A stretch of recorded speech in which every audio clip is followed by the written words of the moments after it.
పరిపాలన మంచిగా జరుగుతుంది, పథకాలన్నీ అందుతున్నాయి, పెన్షన్ అందుతుంది, సంక్షేమ పథకాలు అందుతున్నాయి. గత పరిపాలనలో రోడ్లు మరి అధ్వానంగా తయారైనాయి. అధ్వానంగా తయారవడం వల్ల కొంచెం మాకు చంద్రబాబు నాయుడు గారు పరిపాలన వచ్చిన తర్వాత మంచిగా రోడ్లు మరి జరుగుతున్నాయి. అంటే ఇప్పుడు ఈ అన్నం క్యాంటీన్లు పెట్టడంపై మీకు ఎలా అనిపిస్తుంది? 5 రూపాయలకి అన్నం క్యాంటీన్, 5 రూపాయల అన్న క్యాంటీన్ వల్ల కడుపు నిండా భోజనం చేస్తున్నారు. ఒకప్పుడు అధికారంలో ఉన్న వైసీపీ ప్రభుత్వం వాళ్ళ జేబులో నుంచి రూపాయి తీసిన పాపం పోలేదు.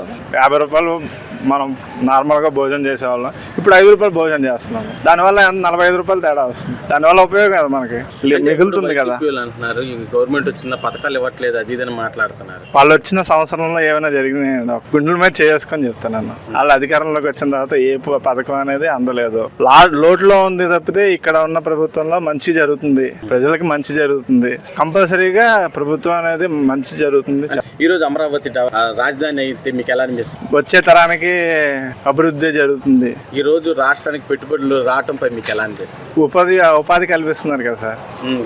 గతంలో లేదుగా, నోటిఫికేషన్లు ఏమీ లేవు. ఇప్పుడున్న ప్రభుత్వంలో అమరావతి డెవలప్ అవడం వల్ల ప్రభుత్వం మనకి మంచి జరుగుతుంది. ప్రభుత్వ పథకాలన్నీ వస్తున్నాయి, అన్ని ప్రభుత్వ ఉద్యోగాలు వస్తాయి, ఉద్యోగ కల్పన ఉంటుంది, కంపెనీలు వస్తే మనకి ఎంప్లాయ్మెంట్ అనేది ఉంటుంది కదా సార్.